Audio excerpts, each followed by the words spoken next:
నూతనంగా వచ్చిన తల్లి గారికి అందరం వందనాలు చెప్తామా?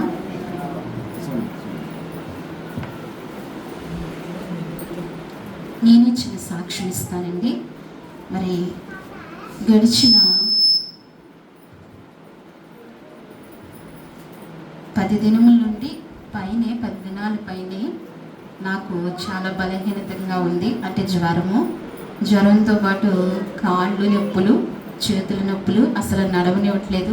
నేనైతే దేవుని పనికి వచ్చినప్పుడే శక్తిని దేవుడే ఇస్తున్నాడు. దేవుడు పని చేసుకోవడం, మళ్ళీ వెళ్ళటం, ఇంటికి వెళ్ళి పొడుగును ఉండటమే. అసలు కింద కాలు పెట్టలేకపోతున్నాను. అరికాళ్ళు ముళ్ళులు గుచ్చుకున్నట్టు అంత బాధగా ఉన్నాయి. ఇప్పుడే దేవుడు ఆరాధనలో అంత శక్తినిచ్చి నన్ను నిలబడటానికి దేవుడు కృప చూపించాడండి. అయితే ఈ బలహీనతల్లో కూడా ఏ ప్రార్థన మానకుండా ఒక గృహ కూడిక మాని ఉంటాను. దేవుని క్షమించమని అడిగాను. ఎందుకంటే ఆ రోజు అయితే అస్సలు లేవలేని పరిస్థితి. అత్తయ్యని పంపించడం జరిగింది. దేవుడు అయితే గొప్ప స్వస్థతని ఇచ్చాడు. మన శరీరంలో ఇలాంటి బలహీనతలు తరచుగా రావటం జరుగుతూ ఉంటాయి. ఈ బలహీనతలను బట్టి మనం కృంగిపోకూడదు. విశ్వాసంలో మన బలహీనతల సమయంలో కూడా విశ్వాసంలో మనం ఏమవుతామంటే చాలా వెనక్కబడిపోతాం, జారిపోతాం. దేవుడు నన్ను విడిచిపెట్టేశాడా అనే మనసుకు కలుగుతూ ఉంటుంది. కానీ ఏదేమైనా మన బలహీనతలో దేవుడు మనకు దగ్గరగా ఉండి సహాయం చేస్తూ మనల్ని బలపరిచి నూతన శక్తిని ఆయన పంపిస్తూ నూతన కృపతో మనల్ని నింపుతాడండి. ఉత్సాహంగా ఉందాం, సంతోషంగా ఉందాం. ప్రభువుని సంతోషంగా ఆరాధన చేయాలి. ప్రభువుని సంతోషంగా సేవిస్తూ ఉండాలి. ఎలా సేవించాలండి? సంతోషంగా సేవిస్తూ ఉండాలి. హృదయంలో ఉన్న సంతోషం ఎక్కడ తెచ్చుకోవాలి? ముఖంలోనికి తెచ్చుకోవాలి. దేవుని ఆ రీతిగా మనం దేవుని సేవిస్తూ ఉండాలి. వాక్య భాగంలోనికి వెళ్దామండి. అలాగనే మరి గత 10 దినాలు ఉపవాస కూడికలు కూడా శ్రీపాలయ్య గారి మందిరంలో జరిగిన ఉపవాస కూడికలు ఎంతో ఘనంగా మర్యాదగా జరుగుతూ వచ్చినాయి. లాస్ట్ దినం కూడా కొంతమంది ప్రియులు మన సంఘ సహవాసం నుంచి ఇంచుమించు 20 మంది వెళ్ళటం జరిగింది. రాని బిడ్డలని రాత్రికాల సమయంలో ఫోన్ చేసి అయ్యగారు అడగటం కూడా జరిగింది. ఆతిమా గారిని, లక్ష్మి గారి కుటుంబాన్ని అడగటం జరిగింది. నేను రాలేదండి, బాగాలేదని చెప్పడం కూడా జరిగింది. మరి వచ్చిన వారందరికీ మరొకసారి వందనాలు చెప్పమన్నారు. అలాగే 10 దినాలు ఉపవాస కూడికలు ఎంత బాగానో జరుగుతూ వచ్చినాయి. ఎన్నో అంశాల గురించి ప్రతి దినము ప్రార్థన చేస్తూ వచ్చారు. ఎన్నో కార్యాలు కూడా జరుగుతూ వచ్చినాయండి. అందును బట్టి దేవునికే మహిమ ఘనత కలుగును గాక. అలాగే డిసెంబర్లో 9, 10, 11వ తారీఖుని 3 దినాలు మెంటేవారి తోటలో బహిరంగ కూడికలు జరుగుతున్నాయి. మరి ఆ కూడికలకు మీరు ప్రార్థన చేయండి, సిద్ధపడండి. అందరూ కూడా మీరు రండి. మంచి దైవజనులు వర్తమానాలు అందిస్తారు. విశ్వాస విషయంలో, ఆత్మ విషయంలో బలపడదాము. వాక్యంలోనికి వెళ్దామండి. ఆది కాండము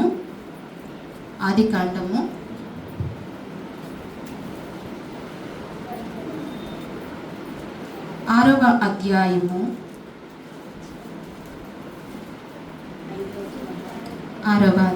13వ వచనం చదవండి. నావోహోతో సమస్త శరీర మూలముగా వారి అంతము వచ్చినది. ఇదిగో వారిని భూమితో కూడా నాశనము చేయుదును.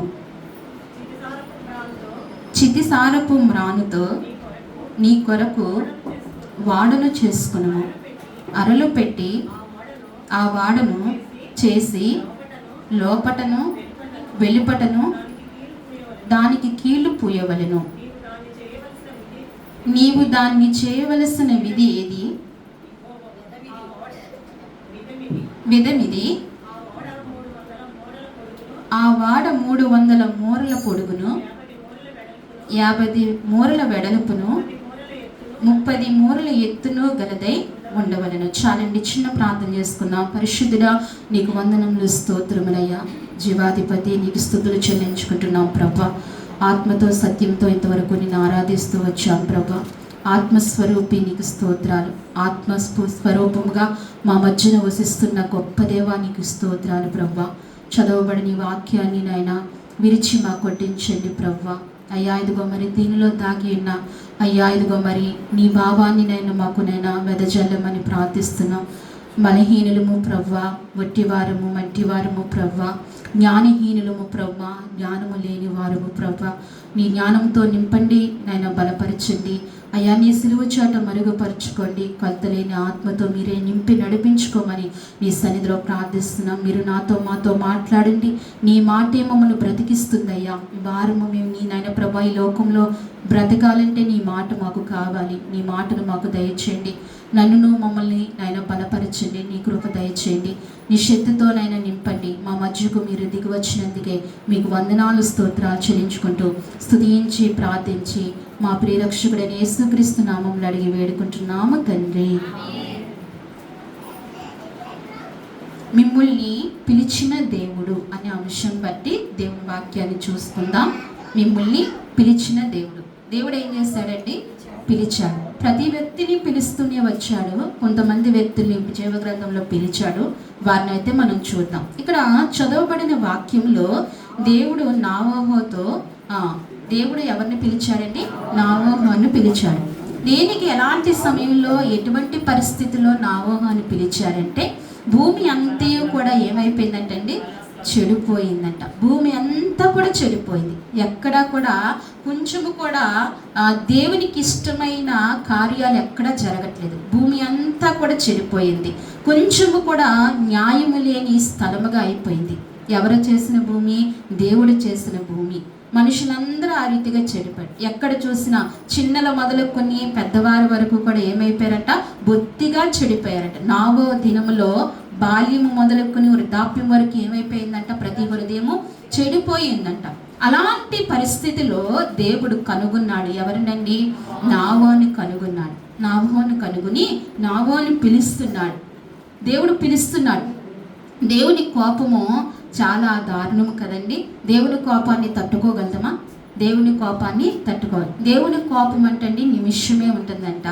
దేవుని ప్రేమ, దేవుని శాంతి దీర్ఘకాలము ఉంటుందంట. ఆయుష్కాలం ఉంటుందంట. ఎక్కువగా ఉంటుందంట. అయితే దేవుని కోపాన్ని తట్టుకోలేని పరిస్థితుల్లో మానవ జాతి ఉన్నప్పుడు దేవుడిని అనుకోవచ్చు, ప్రతి వాళ్ళని నాశనం చేయొచ్చు అనుకోవచ్చు. కానీ దేవుడు ఏం చేశాడు? వెతికి చూశాడండి. దేవుడు ఏం చేశాడండి? వెతికి చూశాడు. దేవునికి మహిమ కలుగును గాక. దేవుడు ఏం చేస్తున్నాడండి? ఈరోజు కూడా అప్పుడు వెతికిన దేవుడు ఎప్పుడూ కూడా వెతుకుతూ ఉంటాడు. ఏ హృదయము ఎలాగుంటుంది, ఏ హృదయము ఎలాగా స్పందిస్తుంది, ఏ హృదయము నాతో అంటుకట్టుకుని ఉంటుందని ప్రభు ఎప్పుడూ కూడా చూస్తున్నాడండి. అప్పుడు చూశాడు దేవుడు, ఇప్పుడు కూడా దేవుడు చూస్తున్నాడు. అందుకే హృదయాల్ని ఎవరి వైపుకు త్రిప్పుకోవాలండి? దేవుడు ఆయన వైపుకు త్రిప్పుకోవాలి. హృదయము చాలా మోసకరమైనది. హృదయము మన మాట మనదే వినదు. ఎప్పుడు ఎలా ఉంటుందో తెలియదు. ఈ రోజు ఒకలాగా ఉంటుంది, రేపు ఇంకొకలాగా, రేపటి దాకా కాదు ఇంకొక నిమిషంలోనే మారిపోతుందండి. చాలా వేగముగా మారిపోతుంది హృదయం. అలాంటి మోసకరమైన హృదయము మనలో ఉంది కాబట్టి మనం ఏం చేయాలి? మనం ఎప్పుడూ కూడా ప్రభువు వైపుకు మనం తిరుగుతూ ఉండాలి. ఆయన వైపుకు తిరిగినప్పుడే మన హృదయము క్షేమంగా ఉండగలుగుతుందండి. ఈ భయంకరమైన పరిస్థితిలో క్షేమం చూడాలంటే మన హృదయాలు ఎవరి వైపుకు తిరగాలి? దేవుని వైపుకు తిరగాలి. ఆనాడు అందరినీ కూడా మోసపోయిన హృదయాలు, ఘోరమైన హృదయాలు, దేవుడు చూడలేని హృదయాలతో నిండిపోయిన హృదయాలలో దేవుడు ఒక్క హృదయాన్ని చూశారండి. ఎవరనండి? నావోహుని చూశారు. నావోహుని బట్టి తన కుటుంబాన్ని అంతటినీ కూడా కాపాడుతూ వచ్చాడు. నావోహుని పిలిచాడు. నావోహు, నువ్వు నేను చెప్పినట్లుగా చెయ్యి. ఏం చేయమన్నాడు? నేను చెప్పినట్లుగా చెయ్యి. అసలు నావోహుకు దేవుడు మాట్లాడుతుంటే దేవుని మాట అర్థం కాదు కదండి. ఎందుకంటే ఇది వరకు చూడని వర్షాన్ని నేను పంపిస్తాను అంటున్నాడు. వర్షం అంటే ఏంటో తెలియదు నావోహు. అది ఎలా ఉంటుందో, ఎలా కురుస్తుందో తెలియదు. కానీ నావోహు ఏం చేశాడండి? దేవుని మాటను విశ్వసించాడు. దేవుని మాటను విన్నాడు. దేవుని మాటను నమ్మాడు. అలాగనే మన జీవితాల్లో కూడా పరలోకం అంటే ఏంటో తెలుసా? మనకు తెలుసా? దేన్ని బట్టి మనం పరలోకాన్ని నమ్ముతున్నాం? వాక్యాన్ని బట్టి కదండి. దేవుడు మాట సున్నైనను పొర్లైనను తప్పుపోలేదు. ప్రతిదీ నెరవేరుతూ వచ్చింది. నెరవేరుతూ వస్తున్నా ఇంకా నెరవేరబోతాయి. ఇలా ప్రభు మాటలు నెరవేరుతాయి కాబట్టి ప్రతి మాట దేవుడి మాట రూఢి అవుతుంది కాబట్టి పరలోకం ఉందని మనం దేవుని వాక్యాన్ని బట్టి నమ్ముతున్నాం. అలాగే నావోహు మనలాగనే తన చూడని విషయాన్ని తను ఎలా చూశాడండి? దేవుడు మాట ద్వారా చూశాడు. దేవుడు మాట ద్వారా చూస్తూ అంటున్నాడు, నావోహు అని పిలిచాడు కదా. అందుకే దేవుడు నావోహుతో సమస్త శరీరుల మూలముగా భూమి బలాత్కారంతో నిండి ఉన్నది. ఎలాగంటండి? శరీర మూలముగా భూమి బలాత్కారంతో నిండి ఉన్నది. అంటే ఈ శరీరం మూలంగా చాలా దారుణములు జరుగుతున్నాయి. ఏం జరుగుతున్నాయి? దారుణాలు జరుగుతున్నాయి. బయట మనం చూస్తే ఎన్ని దారుణాలు జరుగుతున్నాయండి. దేని ద్వారా? దేని మూలంగా? ఈ శరీరం మూలముగానే దారుణాలు జరుగుతున్నాయి. ఎందుకంటే ఈ శరీరమును పాడు చేస్తే ఈ శరీరంలో ఉన్న ఆత్మ పాడైపోయి నిత్య నరకాగ్ని గుండంలోనికి వెళ్ళిపోవాలని ఎవరి ఆలోచన? ఆ దుష్టుడి ఆలోచన. అందుకే తనతో పాటు ప్రతి ఆత్మను కూడా ఆ నిత్య నరకాగ్నిలోనికి వెయ్యాలనే వాడి ఆలోచన. అందుకే ఎప్పటికప్పుడు ఏం చేస్తున్నాడండి? మానవులందరినీ ఏం చేస్తున్నాడు? పాడు చేస్తూ ఉంటున్నాడు. చెరిపి వేస్తున్నారు. వారి హృదయాన్ని దేవుని వైపుకి వెళ్ళకుండా చేస్తున్నాడు. అందుకే ఆ కాలంలో నావోహు ఒక్కడే నీతిమంతుడిగా, యథార్థవంతుడిగా దేవునికి కనిపించాడు. మరి అలాగే నావోహు కనిపించినట్లుగా ఈ కాలంలో మనం కూడా ఎలా కనిపించాలండి? దేవునికి యథార్థవంతులంగా కనిపించాలి, నీతిమంతులంగా కనిపించాలి. దేవుడు నావోహుని పిలిచినట్లుగా ఈనాడు మనల్ని కూడా దేవుడు పిలవాలి. పిలిచాడు కాబట్టే మనం ఇప్పుడు ఎక్కడున్నాం? జీవము గల సంఘములో ఉన్నాం. ఎక్కడున్నామండి? జీవము గల సంఘంలో నాటబడ్డాం. బయట ఎక్కడో లేకుండా ఈరోజు ప్రభువుని ఆరాధిస్తున్నాం. నిజంగా శ్రేష్ఠుని గొప్పగా మనం హృదయపూర్వకంగా ఆరాధిస్తున్నాం. ఎంత భాగ్యమండి! ఎందరికో లేని ఈ భాగ్యము, మన బంధువులకి లేని ఈ భాగ్యాన్ని దేవుడు మనకి ఎంతగా కృప చూపించాడు. పిలిచాడు. దేవుడు ఏం చేస్తాడు? పిలిచాడు. ఆనాడు నావోహుని పిలుస్తూ వచ్చాడు. నావోహుతో చెప్తున్నాడు, నేను చెప్పినట్లుగా వాడను చేయమన్నాడు. ఆయన ఎలాగైతే చెప్పాడో నావోహు కూడా ఆ రీతిగానే వాడను చేస్తూ వచ్చాడు. కొలత ఇచ్చాడు. ఆ కొలత ప్రకారం ఒక అంగుళమైనా పెంచలేదు, ఒక అంగుళమైనా తగ్గించలేదు. మనమైతే ఏం చేస్తాం? పెంచుతాము, తగ్గిస్తాం కదా. అంతే కదా. నియమించిన సమయానికి మనం రాలేము ఆరాధనకు కదా. దాటిపోతూ ఉంటాం. మన ఇష్టానుసారంగా మనం వెళ్తూ ఉంటాం. ఎక్కడికండి? ఆరాధనకు. మరి మనం వింటున్నామా? నావోహు అయితే ఎంత మాత్రము దేవుని మాటను తూచా తప్పకుండా చేశారండి. ఎవరి మాటను? దేవుని మాటను తూచా తప్ప. దేవుడు మాటలో శక్తి ఉంటుందండి. దేవుడు మాటల్లో జీవం ఉంది. అందుకే ఆదివారము మనం శక్తిని పొందుకోవడానికి రావాలి. దేనికి రావాలి? శక్తిని పొందుకోవడానికి రావాలి. ఆయన పునరుద్ధాన శక్తిని మనకు అనుగ్రహిస్తూ ఉంటాడు. అందుకే ఆ శక్తిని పొందుకుంటూ రావాలి. లోకంలో 6 దినాలు బ్రతికినప్పుడు మనం నిర్జీవంగా అయిపోతూ ఉంటాం. జీవం లేని వారుగా అయిపోతూ ఉంటాం. శక్తి లేని వారుగా అయిపోతుంటాం. విశ్వాసహీనులంగా కూడా మారిపోతూ ఉంటాం. మళ్ళా తిరిగి వచ్చి ఎక్కడ పొందుకోవాలి? దేవుని సన్నిధిలో, ఆయన సముఖంలో మళ్ళీ ఏం పొందుకోవాలి? జీవాన్ని పొందుకోవాలి. అందుకే ఎందుకు జీవాన్ని పొందుకుంటామంటే, ఎప్పుడు పొందుకుంటామంటే దేవుని మాట వినినప్పుడే జీవాన్ని పొందుకుంటాం. ఎప్పుడైతే దేవుడు మాట్లాడుతున్నాడో అప్పుడు ఏం చేయాలి? అవి దేవుని మాటలుగా మనం తీసుకోవాలి. ఒక మనిషి మాటగా తీసుకుంటే కనుక మనం బ్రతకలేము. అవి ఏ మాటలుగా తీసుకోవాలండి? దేవుని మాటలుగా తీసుకోవాలి. నావోహు అదే చేశాడు. దేవుడు మాట్లాడుతున్నాడు, ఆ జీవము కలిగిన మాటలు తీసుకోవాలని ఆ మాటలు తీసుకున్నాడు. కాబట్టి నావోహు ఏమయ్యాడండి?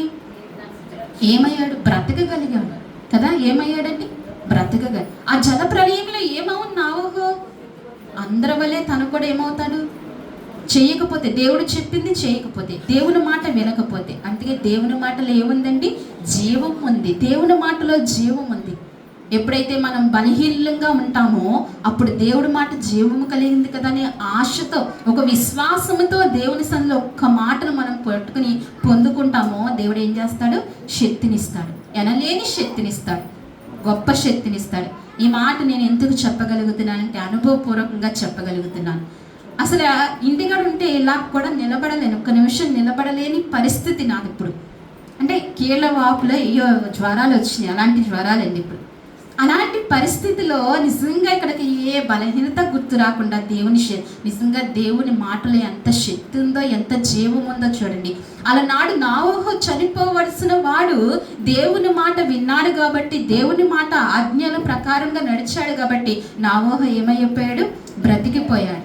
జల ప్రళయంలోనికి ఆహుతి కాకుండా నావోహు బ్రతుకుతూ వచ్చాడు. తన కుటుంబాన్ని బ్రతికించుకుంటూ వచ్చాడు. నావోహుని ఏం చేశాడు? దేవుడండి పిలుస్తూ వచ్చాడు. ఏం చేశాడండి? పిలుస్తూ వచ్చాడు.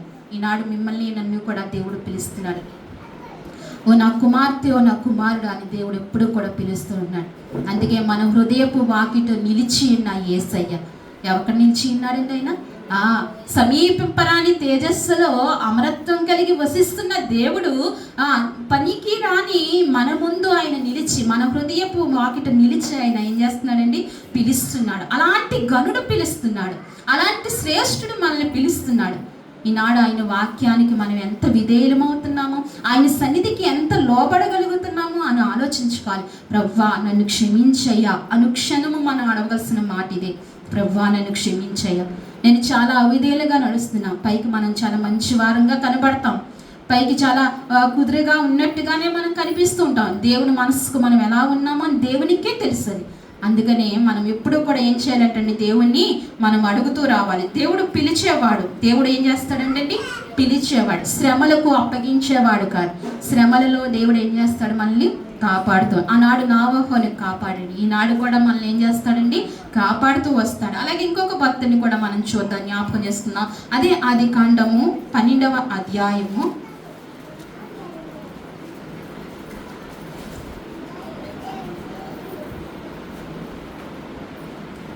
12వ అధ్యాయం 1వ వచనం. యెహోవా నీవు లేచి నీ దేశము నుండి, నీ బంధువుల యొద్ద నుండి, నీ తండ్రి ఇంటి నుండి బయలుదేరి నేను నీకు చూపించిన దేశమునకు వెళ్ళుము. నిన్ను గొప్ప జనముగా చేసి నిన్ను ఆశీర్వదించి నీ నామమును గొప్ప చేసేది, నీవు ఆశీర్వాదముగా నుండు. చాలండి. ఇక్కడ దేవుడు ఎవరిని పిలుస్తున్నాడంటే అబ్రహామును పిలుస్తున్నాడు. ఏమని పిలుస్తున్నాడంటే, యెహోవా నీవు లేచి నీ దేశము నుండి, నీ బంధువుల యొద్ద నుండి, నీ తండ్రి ఇంటి నుండి బయలుదేరి నేను నీకు చూపించిన దేశమునకు వెళ్ళుమా అంటున్నాడు. ఇప్పుడు అబ్రహాముని పిలుస్తున్నాడు. అబ్రహాముని ఎక్కడి నుండి పిలుస్తున్నాడు? దేశము నుండి పిలుస్తున్నాడండి. ఎక్కడి నుండి? దేశము నుండి పిలుస్తున్నాడు. అబ్రహాముని అక్కడ చక్కగా అబ్రహాము నివసిస్తున్నాడు, చాలా సుఖంగా ఉన్నాడు, చాలా సంపాదించుకుంటున్నాడు, సంపాదన పరుడు అబ్రహాము కదండి. అబ్రహాము వృత్తి ఏంటి? ఆయన తండ్రి వృత్తి ఏంటి? బొమ్మల చేతి కదా. చక్కటి బొమ్మలు చేసుకుని ఆ దేశంలో అమ్ముకుంటూ ఉంటూ బ్రతుకుతూ ఉన్నాడు. ఇప్పుడు దేవుడు ఏం చేస్తున్నాడంటే అబ్రహాముని పిలుస్తున్నాడు. నీ దేశము నుండి నువ్వు రా అని పిలుస్తున్నాడు. అలాగే నీ బంధువుల యొద్ద నుండి. అబ్రహాము ఎక్కడున్నాడండి? బంధువుల మధ్యనున్నాడు. ఇప్పుడు మనల్ని దేవుడు గమ్మని మనల్ని లేచి ఇక్కడి నుంచి వేరే ఊరు వెళ్ళంటే వెళ్తామా? అయ్యో బాబో, నేను పుట్టినప్పటి నుంచి నేను ఈ ప్రాంతంలోనే రాయలంలోనే ఉన్నాను నేను కదా. ఎక్కడున్నావు? రాయలంలోనే. నేను వెళ్తానా? వెళ్ళగలుగుతామా? వెళ్ళలేము కదా. భీమవరాన్నే నా ప్రాణము, భీమవరంలో ఉన్న గాలే నాకు చాలా ప్రాముఖ్యత అని ఇంకా మనం పెనవేసుకుని ఉంటాం. పిలిచినా మనము బయలుదేరి వెళ్ళాం. అబ్రహాము అలా చేయలేదు. అబ్రహాముని అన్నాడు దేవుడు, అబ్రహాము నువ్వు నీ దేశము నుండి, నీ బంధువుల యొద్ద నుండి, నీ తండ్రి ఇంటి నుండి బయలుదేరుము అంటున్నాడు. చూడండి, అబ్రహాముని దేవుడు పిలిచాడు. ఎక్కడి నుండి పిలిచాడంటే తన దేశంలో నుండి పిలిచాడు, తన బంధువుల్లో నుండి పిలిచాడు, తన తండ్రి ఇంటి నుండి పిలిచాడు. తండ్రి ఇల్లు అంటే ఏంటి తెలుసండి? అబ్రహాముని పిలిచిన దేవుడు ఈనాడు మన అందరినీ కూడా పిలుస్తున్నాడు. తండ్రి ఇల్లు అంటే ఎవరిదంటే ఆదాము దగ్గర నుంచి వచ్చిన మన తండ్రి ఎవరు? మానవులకి పితడు ఎవరండి? ఆదామే కదా. విశ్వాసంలో వీరుల తర్వాత అబ్రహాం అయ్యాడు. గతంలో మన పితరుడు ఎవరు? ఆదాము నుంచి మనం వచ్చాం కదా. అందుకే ఆదాము నీ తండ్రి ఇంటి నుండి మనల్ని పిలుస్తున్నాడు. అంటే పాపపు ఇంటి నుండి మనల్ని దేవుడు ఏం చేస్తున్నాడు? పిలుస్తున్నాడు. ఆదాము ద్వారా మనకి ఏమొచ్చిందండి? పాపం వచ్చింది. అక్కడ నుండి పిలుస్తున్నాడు. ఆధ్యాత్మికంగా చూసుకుంటే అది. అయితే అబ్రహాముని పిలుస్తున్నాడు, దేశంలో నుండి పిలుస్తున్నాడు, బంధువుల యొద్ద నుండి పిలుస్తున్నాడు, తండ్రి ఇంటి నుండి పిలుస్తున్నాడు. అబ్రహాములో ఒక గుణం చూశాడు దేవుడు. అబ్రహాములో దేవునికి ఇష్టమైన మనసును చూశాడు. ఈనాడు మన హృదయంలో కూడా దేవునికి ఇష్టమైన మనసు కలిగించేటట్టుగా మనం జీవించాలండి. వాక్యానుసారంగా మనం జీవించాలి. దేవునికి నీ వాక్యానికి ప్రథమ స్థానం ఇచ్చేవారంగా మనం ఉండాలి.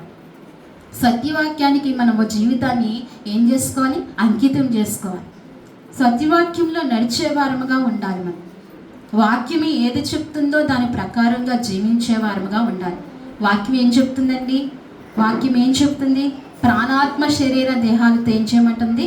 దేవుణ్ణి, ఆయన్ని సేవించమంటుంది, ఆయన్ని ఆరాధించు. మరి మనం అలా ఆరాధిస్తున్నామా? అస్సలు దేవుని ఆరాధించేటప్పుడు ఒక చెమట కూడా మనకు కారకుండా ఆరాధిస్తుంది. ఏమీ ప్రయాసపడట్లేదు మనం ఆరాధించేటప్పుడు. ఎంత ప్రయాసపడాలంటండి, ప్రభువైన యేసుక్రీస్తు వారే దారిగా ఉన్నప్పుడు ఆయన ప్రార్థన చేసినప్పుడు అంటండి, ఆయన రక్తము చెమట బిందువుగా మారిందంటండి. అలా ప్రార్థన చేసేవారంటండి. ఈనాడు ఆ ప్రార్థనలు ఉన్నాయా? నిజంగా ప్రార్థనే ప్రాకారం అండి. ప్రార్థనే ప్రాకారం, ప్రార్థనే పట్టుదల, ప్రార్థనే మనకు పట్టు. ప్రార్థన మనకి ఏంటండి? పట్టు. ప్రార్థన లేని జీవితము ఎందుకు పనికిరాని ఎడారి లాంటి జీవితం. ప్రార్థన చాలా ప్రాముఖ్యమైనది మన జీవితంలో. మన ఆత్మీయ జీవితంలో ఎంత ప్రార్థన అనుభవం ఉందో అనేది మనం వ్యక్తిగతంగా ఎవరికి వాళ్ళో మనం గమనించుకోవాలి. అందుకే ప్రార్థన అనేది సులువుగా వచ్చేది కాదు. ప్రార్థన విద్య అనేది సులువుగా వచ్చేది కాదు. ఆ ప్రార్థనా విద్య నేర్చుకోవాలంటే సహవాసంలో ఖచ్చితంగా మనము వెంబడించాలి, సహవాసంతో ఉండాలి. ప్రార్థన ఎలా వస్తుందంటే దేవుని దగ్గర నుంచి సేవకుడికి వస్తుంది. సేవకుడి దగ్గర నుంచి వెంబడించే వారికి, ఎప్పుడైతే వెంబడిస్తారో వారికి వస్తుంది. అందుకే ప్రార్థనా విద్యను మనం ఏం చేయాలి? నేర్చుకోవాలి. ప్రార్థన చాలా ప్రాముఖ్యమైనది. ఎందుకంటే అబ్రహాములో నచ్చిన గుణం ఏంటంటే దేవునికి ప్రార్థనేనేమో. ప్రార్థించేవాడు అబ్రహాం. ఎలా ప్రార్థించేవాడండి? విశ్వాసంతో ప్రార్థించేవాడంటే. ఎలా ప్రార్థించాడు? విశ్వాసంతో. అవును, బలిపీఠములు కట్టాడు. పడిపోయిన బలిపీఠములు కట్టుకుంటూ వచ్చాడు అబ్రహాం. ఏం బలిపీఠాలండి? పడిపోయిన బలిపీఠాలు తిరిగి కట్టుకుంటూ వచ్చాడు. అసలు నా జీవితంలో పడిపోయిన బలిపీఠాలు ఉంటే దాన్ని ఏం చేయాలి? తిరిగి కట్టుకుంటూ రావాలి, తిరిగి పునరుద్ధానం చేసుకుంటూ రావాలి. మన ప్రార్థనా జీవితం ఇంకో సంవత్సరం అయిపోతుంది. ఎన్నో సంవత్సరం ఇది? 2004 అయిపోతుంది కదా, 2024 అయిపోతుంది కదా. ఇంకెన్ని రోజులు ఉందండి? ఒక నెల మాత్రమే ఉంది. మరి మనం ఆలోచించుకోవాలి, మనం ఏం చేసాం ఈ సంవత్సరంలో? ఏం చేసాం? అసలు ప్రభువు కొరకు ఏం చేయలేక మెట్టుకు మన విశ్వాస జీవితంలో మనం ఏమీ ఎదగలేకపోయామే, మన ప్రార్థనా జీవితాన్ని పెంచుకోలేకపోయామే. గత సంవత్సరంలో అనేక శుక్రవారాలు వెంబడించాం, అనేక ఆదివారాలు వెంబడించాం. ఈ సంవత్సరం బొత్తిగా దొరలిపోయినాయి, బొత్తిగా వదిలేసామే. ఎన్ని శుక్రవారాలు మానేసాం, ఎన్ని ఆదివారాలు మానేసాం. దేవుడు ప్రతి వారిని ప్రతి విషయంలో లెక్క అడుగుతాడండి. అడగకుండా ఆయన మాత్రం ఉండడు. ఆయన ప్రతి విషయంలో లెక్క అడుగుతూ ఉంటాడు. ఎంత ఆత్మీయ జీవితాన్ని మనం కట్టుకుంటూ రావాలి, ప్రతి సంవత్సరానికి పెరుగుకుంటూ రావాలి కదా. మన వయసు పెరుగుతూ కొద్దిని మన విశ్వాస జీవితాన్ని ఏం చేసుకోవాలి? పెంచుకుంటూ రావాలి. మనం వయసు పెరుగుతుంది, మన దినములు పొడుగుతున్నాయి, మన విశ్వాస జీవితం ఏమైపోతుంది? చల్లారిపోతుంది. అబ్రహాం అయితే అలా చేయలా. ఆయన ఎలా చేశారండి? పడిపోయిన ప్రార్థనా బలిపీఠంలో ఏం చేశాడు? ఆయన తిరిగి కట్టుకుంటూ వచ్చాడు. మన జీవితంలో కూడా ప్రార్థనా బలిపీఠాలు కట్టుకోవాలి, ప్రార్థించాలి ఎక్కువగా. ఎంతసేపు దేవుని సన్నిధిలో ప్రార్థిస్తామో అంత దీవెన, అంత మహిమ కలిగి ఉంటాం మనం. అందుకే ప్రార్థనా జీవితంలో మనం ఏం చేయాలంటే ఎక్కువగా కట్టుకునే వారముగా ఉండాలి. అందుకే అబ్రహాముని ఏం చేస్తున్నాడంటే దేవుడు పిలుస్తున్నాడు, లేచి నీ దేశం నుండి, నీ బంధువుల యొద్దను, నీ తండ్రి ఇంటి నుండి బయలుదేరి నేను నీకు చూపించిన దేశమునకు వెళ్ళుము. దేవుడు చూపించే దేశానికి దేవుడండి భక్తులతో మాట్లాడుతూ వచ్చాడు. దేవుడు ఏం చేశాడు? భక్తులతో మాట్లాడుతూ వచ్చాడు. ఆయన మాట వినాలని ఆశ ఉంటే నిజంగా నాతో కూడా దేవుడు ఏం చేస్తాడు? మాట్లాడతాడు. అస్సలు ఆశ ఉండదు, అసలు ఆ మక్కువగానే ఆ మనసుగానే ఉండదు. దేవుడు మాట్లాడాలని ఆలోచన కూడా మన హృదయంలోనికి రాదు. ఆదివారం వస్తుంది, దేవుడు నాతో మాట్లాడతాడు అనే ఆశతో మనం ఎప్పుడైతే దేవుని సన్నిధికి వస్తామో నిజంగా అది దేవుని మాటగా మారి ఏమవుతుందండి? మనల్ని ఆదరిస్తుందంట. అది దేవుని మాటగా మారుతుంది. మన ఆశను బట్టే దేవుని మాటగా మారుతుంది. ఆశపడాలి. ఎలా పడాలండి? దేవుడు నాతో మాట్లాడాలి అని చెప్పి ఆశపడాలి. నేను చూపించిన దేశమునకు వెళ్ళుము అని అబ్రహాముతో అంటున్నాడు. దేవుడు మాట్లాడు, నాహోరుతో దేవుడు మాట్లాడాడు, అబ్రహాముతో దేవుడు మాట్లాడాడు. ఈనాడు మీ నాతో కూడా ఏం చేస్తున్నాడండి? దేవుడు మాట్లాడుతున్నాడు. ఆయన ప్రత్యక్షమై ఆనాడు మాట్లాడుతూ వచ్చారు. ఈరోజు వాక్య రూపంగా దేవుడు ఏం చేస్తున్నాడండి? మనతో మాట్లాడుతూ వస్తుంది. వాక్య రూపంగానే దేవుడు మాట్లాడుతున్నాడు. అందుకే నేను చూపించిన దేశమునకు వెళ్ళుము, నిన్ను గొప్ప జనముగా చేసి నిన్ను ఆశీర్వదించి నీ నామమున గొప్ప చేసేదను. దేవుడు ఏం చేస్తున్నాడంటండి? నిన్ను ఆశీర్వదించి గొప్ప జనముగా చేస్తాను, గొప్ప జనముగా నిన్ను చేస్తాను. దేవుడు ఏం చేస్తాడు? వాగ్దానం చేశాడు. దేవుడు మాట వినకుండా అబ్రహాము అక్కడే ఉంటే గొప్ప జన్మగా మారుతాడండి? ఈనాడు ఇంకనూ అబ్రహాం పేరు తలుచుకుంటున్నామంటే ఎన్ని వేల సంవత్సరాలు అయిపోయినాయి. ఇన్ని వేల సంవత్సరాలు అయిపోయిన ఒక్క మానవుని మనం తలుచుకుంటున్నామంటే దేన్ని బట్టి తలుచుకుంటున్నామండి? కేవలము దేవుడు పిలుపుకు లోబడ్డాడు. ఎవరండి? అబ్రహాం. దేవుడు మాటకు లోబడ్డాడు. ఇన్ని వేల సంవత్సరాలు చూడండి. మీ తాతలు మీరు జ్ఞాపకం చేసుకోగలరా? మీకు గుర్తున్నారా? లేరు కదా. అంతకు ముందు తరం వాళ్ళు మీకు గుర్తున్నారా? అసలు తెలియదు. వారి ఛాయారూప ఫోటోలు కూడా మనకు దగ్గర కొందరికి ఉంటాయి, కొందరికి ఉండవు. కొన్ని మూడు తరాల వరకు ఉండగలుగుతాయి, అంతే కదండి. మరి అబ్రహాము అబ్రహాం అండి ఏనాడు మానవుడు అయినా కొన్ని వేల సంవత్సరాలు గతించిపోయిన ఈరోజు అబ్రహాముని మనం జ్ఞాపకం చేసుకుంటున్నాం. అబ్రహాముని జ్ఞాపకం చేసుకోకుండా ఏ విశ్వాస వీరుడు లేడు కదా. అంటే దేవుని మాటకి ఎంతగా లోబడ్డాడు చూడండి. నిజంగా దేవుని మాటకి ఈనాడు మనం కూడా లోబడితే గనక, దేవుని పిలుపుకు మనము విధేయులమైతే గనక, దేవుడి స్వరానికి మనం వంగి ఉంటే గనక నిజంగా తరతరాలు మనల్ని కూడా ఎవరు జ్ఞాపకం చేసుకుంటారు? మనం కూడా జ్ఞాపకంలోనికి ఉంటాం. మనం కూడా జ్ఞాపకం చేసుకుంటాం. తరతరాలు ఏం చేస్తామంటండి? మనము దేవుణ్ణి స్తుతిస్తూనే ఉంటామంటండి. దేవుడు మాట వింటే. అబ్రహాము విన్నాడు. అబ్రహాముని అంటున్నాడు, నేను గొప్ప జనముగా నిన్ను చేస్తాను అని చెప్తున్నాడు. అలాగనే నిన్ను ఆశీర్వదించు వారిని ఆశీర్వదించుదును.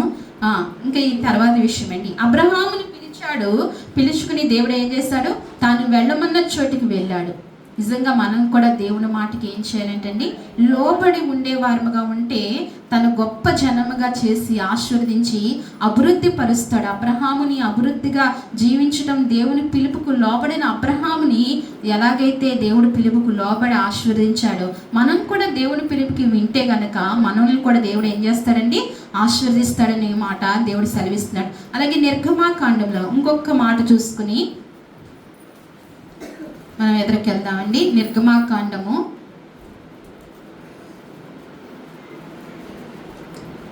3వ అధ్యాయము, నిర్గమాకాండము 3వ అధ్యాయము 9వ వచనం చూడండి. ఇశ్రాయేలు మొర నిజముగా నా యొద్దకు చేరినది, ఐగుప్తులో వారిని పెట్టుచున్న హింసను చూచితిని. కాగా రమ్ము, నిన్ను ఫరో యొద్దకు పంపెదను, ఇశ్రాయేలైన నా ప్రజలను నీవు ఐగుప్తులోనికి తోడుకొని పోవలనని. అందుకు మోషే, నేను ఫరో యొద్దకు వెళ్ళుటకును ఇశ్రాయేలు ఐగుప్తులో నుండి తోడుకొని పోవుటకును ఎంతటి వాడనని దేవునితో అనగా. చాలండి. ఇక్కడ చూడండి, ఇక్కడ ఎవరిని పిలుస్తున్నాడు? మోషేని పిలుస్తున్నాడు. ఇశ్రాయేలును విడిపించడానికి మోషేని పిలుస్తున్నాడు. అయితే ఇక్కడ దేవుడు, ఇక్కడ మనం చదివిన వాక్యము, ఇశ్రాయేలు మొర నిజముగా నా యొద్దకు చేరినది. ఇశ్రాయేలు మొర నిజముగా నా యొద్దకు అంటే మొరలో 2 రకాలు కదండి. మొరపెట్టే విధానంలో ఎన్ని రకాలు? 2 రకాలు. ఒకటి అబద్ధము మొర, ఇంకొకటి నిజమైన మొర. నిజమైన మొర ఎప్పుడు వస్తుందంటే శ్రమలలో ఉన్నప్పుడు వస్తుంది. ఎప్పుడు వస్తుందండి? శ్రమలలో, కష్టంలో ఉన్నప్పుడు హృదయం ఏమవుతుంది? హృదయం విరిగి నలిగి నిజమైన మొర వస్తుంది. సుఖంగా ఉన్నప్పుడు మనకు బాధ లేదు, ఏమీ లేదు, అంతా బాగుంది, లేకపోతే ఎవరైనా చూసుకుంటారా అనుకున్నప్పుడు నిజమైన మొర మన హృదయాంతరంగంలోంచి రాదు ఖచ్చితంగా చెప్పగలను. ఎప్పుడైతే బాధను, కష్టంను, శ్రమను అనుభవిస్తామో అప్పుడే నిజమైన మొర వస్తుంది. ఇశ్రాయేలు ఏం చేశారంట? నిజముగా మొరపెట్టారు. అసలు బహుశా ఇశ్రాయేలు సుఖంగా ఉన్న చోట దేశంలో మొరపెట్టలేదు అనుకుంటా. భయంకరమైన స్థలంలోనికి, ఐగుప్తులోనికి వెళ్ళిపోయిన తర్వాత వారు మొరపెట్టడం ప్రారంభించారు. ఇశ్రాయేలు ఎంతమందిగా వెళ్ళారండి ఐగుప్తుకి? అమ్మా ఎంతమందిగా వెళ్ళారు? 72 మందిగా వెళ్ళారండి. ఇశ్రాయేలు ఎంతమంది వెళ్ళారు? యాకోబు పిల్లలు, వారి భార్యలు, వారి పిల్లలుతో ఇంతమంది. ఎందుకంటే ఏసేపు వెళ్ళాడు కదా ఐగుప్తుకి. ఎక్కడికి వెళ్ళాడు? ఏసేపు వెళ్ళాడు ఐగుప్తుకి. ఏసేపుని బట్టి వీరందరూ కూడా వెళ్ళారు. ఏసేపు అక్కడ పరిపాలన చేస్తున్నాడు. అదంతా తెలిసిన విషయమే కదా. వాళ్ళు ఏసేపుని బట్టి వీళ్ళు వెళ్ళారు. వెళ్ళిన తర్వాత అక్కడ తను ఏసేపు పరిపాలిస్తున్నాడు, ఆహారం ఉంది, అందుకే ఐగుప్తు ఆహారం తింటూ వారు సుఖంగానే ఉన్నారు. వారి పితరులు మొరపెట్టారు, కానీ ఆ మొరను వారికి రాలేదు. రాను ఏమైందంటే ఏసేపును మర్చిపోయిన ఐగుప్తీ జనము ఇశ్రాయేలును బాధించడం మొదలుపెట్టారు. వీళ్ళు మన జనము కాదు, మన దేశపు వారు కాదు, కానీ వీళ్ళు ఎక్కువ ప్రబలుతున్నారు. వీళ్ళని ఏం చేయాలి? వీళ్ళని కష్టపెట్టాలి, వీళ్ళని బాధించాలి, వీళ్ళని వేధించాలి. ఏసేపు చేసిన మేలంతా వీళ్ళకి తెలియదు, ఈ తరము వారికి తెలియక ఏం చేస్తున్నారు? వీళ్ళని బాధ పెడుతున్నారు. అందుకే ఆ బాధలో ఏం చేస్తున్నారు? దేవునికి మొరపెట్టారంట. దేవుడు ఏం చేస్తున్నాడంటే, దేవుడు అంటున్నాడు, వారు మొర నిజముగా నా సన్నిధికి చేరింది. దేవుని సన్నిధికి మన మొరలు ఎలా చేరాలి? నిజముగా చేరాలి. అలా మొరపెట్టాలి. మన మొర అలా ఉండాలి, అంతరంగంలోంచి దూసుకుని రావాలి మన మొర. ఆ విధముగా వచ్చి ఎక్కడికి చేరాలండి? ప్రభు సన్నిధికి, ఆయన పాదాల చెంతకు చేరాలి. మన మొర చేరినప్పుడు దేవుడు ఖచ్చితంగా మొరని విని ఏం చేస్తాడని వెంటనే ఆయన దిగి వస్తాడండి. ఇశ్రాయేలు మొర చేరాక ఆయన ఏమయ్యాడు? అక్కడ ఉండలేదు, ఆయన దిగి వచ్చాడు. వెంటనే ఆయన వాళ్ళ మధ్యకు దిగి వచ్చారు. అందుకే ఇక్కడ అంటున్నాడు, ఇక్కడ ఏమంటున్నాడు? 9వ వచనం, ఇశ్రాయేలు మొర నిజముగా నా యొద్దకు చేరినది, ఐగుప్తీయులు వారిని పెట్టుచున్న హింసను చూచి తిని. దేవుడు ఏం చేస్తున్నాడు?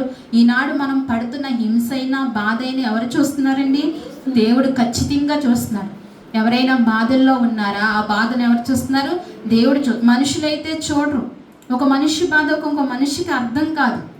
అసలు అది బాధ కిందే వారు తీసుకోరు. కానీ ఎవరు చూస్తున్నారండి? దేవుడు చూస్తున్నాడు. ప్రతి హింసను, ప్రతి బాధను ఎవరు చూస్తున్నారు? దేవుడు చూస్తున్నాడు. అందుకే అంటున్నాడు, వారి హింసను చూచి తిని కాగా రమ్ము నిన్ను ఫరో యొద్దకు పంపెదను. మోషేలు ఏం చేస్తున్నాడు? రమ్ము నిన్ను ఫరో యొద్దకు నేను పంపుతానంటున్నాడు. మోషే ఏమంటున్నాడు? అంత సులభంగా మోషే ఆయన లొంగలేదు.